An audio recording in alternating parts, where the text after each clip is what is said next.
ذكره عز لذاكره فهو الجليس له الله الله.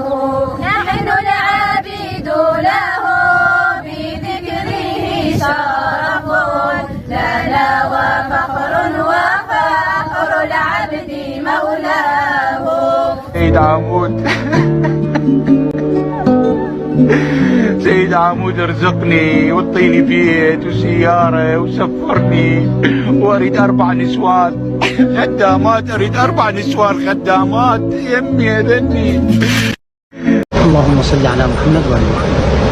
منذ عدة سنوات ظهر في الإعلام حديث عن وجود جهاد يسمى بجهاد النكاح، وكان الإعلام يتناول هذه القضية وينسبها إلى بعض المشايخ، طبعا مشايخ السلفية الوهابية وبالخصوص بعض المشايخ السعودية، بغض النظر عن الجهة التي نسبتها أو كيف نسبتها. هل فعلا توجد فتوى تقول بأنه من حق المرأة أن تجاهد جهادا يسمى جهاد النكاح؟ هل يوجد عالم أفتى بهذه الفتوى؟ هل ثبت من خلال الأوليات أن هناك ولو ورقة قيل فيها بأن من أفتى بهذه الفتوى هو العالم الفلاني، تكفيري سلفي من أي صنف من هؤلاء؟ أتيت بهذا المثال حتى أقول بأن الحقائق الإعلامية التي يروج لها بطريقة محترفة من الصعب أن تقنع الناس بأنها لا وجود لها. والآن لا نقول هناك نتيجة نهائية، لكن نقول لكل من يصدق بفتوى جهاد النكاح من هو المفتي بهذا العمل؟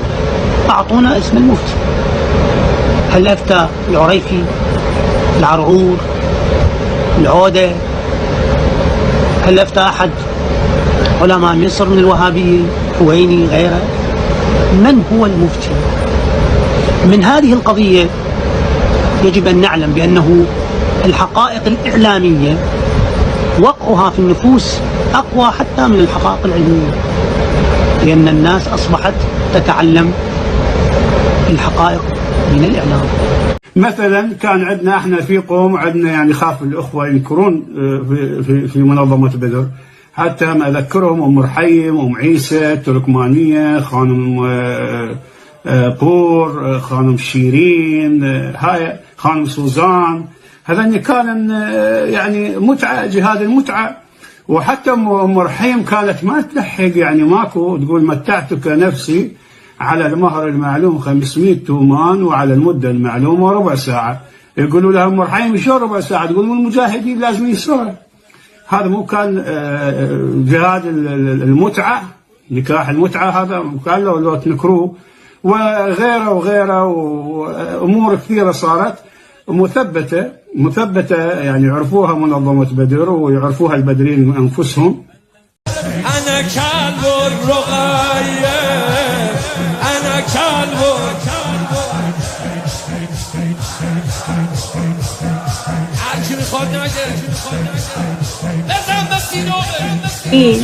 بنات الحضر راح يكونوا لبنانيين، هلا بيهم، هلا لك هلا راح يتغير النسل، راح يتغير النسل لبناني بعد روحي على راسي.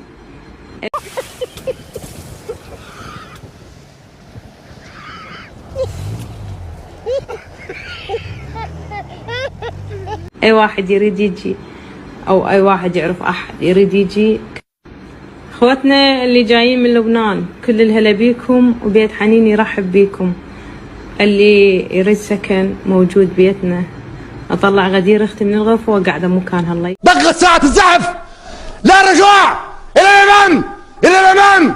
كنا زمان شرفك جايب فلاش تريد تدش الضريح قاعد تسوي حرام بابا حرام انت جاي زياره هذا لا موجود القابل قبل القبل شاف زياده هذا واجد مدام يلا اوكي مستفاري ايدك هذا صادر اخوي صادر بعدكم جايب فلاشات وياك انت باصفهان مريت بالنجف شفت عشرات من النسوان واقفات يصيحن متعه متعه.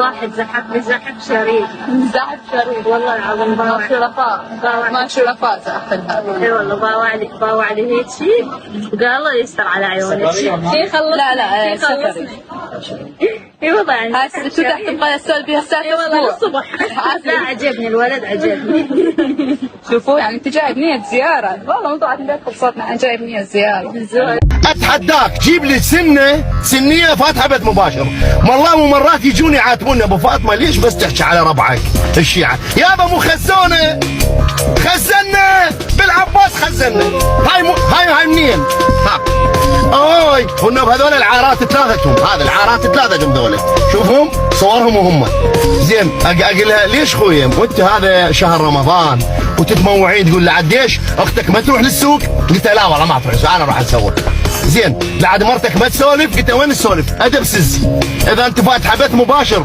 وصوتك عوره انت وتتموعين قاعد تمشي ولي عقده دير بالكم هاي وصيه لكم دير بالكم تدخلون شيخ حوزه لبيتكم لا تدخلوه ابد لان هذا الشيخ الحوزه لا دخلتوه يتنوع لبنتك عمرها 6 سنوات 5 سنوات يقول بلكة تعطيني اياها متعه اتمتعها شويه 7 ايام 5 ايام بلكة دير بالكم تدخلون شيخ على بيوتكم لانه دارس هاي المسائل ويعرفها دير بالكم معممين ذولا تدرسون لانه الحوزه صارت تدرس دروسها كلها شياطين مخالفه لكتاب الله اكو بلاوي يعني بلاوي بالسجون بعد راح اطقطقهن بالسجون اكو قتل واكو تعذيب واكو ابتزاز واكو زواج واكو متعه نعم متعه بين من ومن لا متعه يعني يجيبوا له وحده من برا يتمتع بيها لو بين من ومن ستنا انا اعطيك الروس العالم تفهم بس انا احتراما للعمر وللمشاهد ما ادخل يعني بالتفاصيل يعني انت مثلا انت تقصد الشباب يعني شباب ونساء اغتصاب شباب ونساء واغتصاب اكو وبيد مسؤول القسم او مدير الشعبه او مسؤول السجن كل شيء اكو والوزير كل اللي يدري بين يا رئيس الوزراء باشر وراك الله. اللوم لا يقع على المرجعيه الرشيده ولا يقع على الاحزاب الدينيه الشيعيه المجاهده لا يقع على هؤلاء يقع على هاي المطايف الشروقيه هاي اللي قد حضرت ظهورها للاستمطاء اللوم يقع على هؤلاء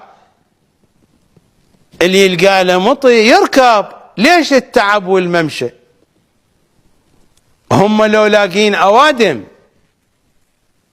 ما يقدرون يركبون على ظهورهم لان الادمي ما يركب على ظهره المطي اللي يركب على ظهره الحمار هو اللي يركب على ظهره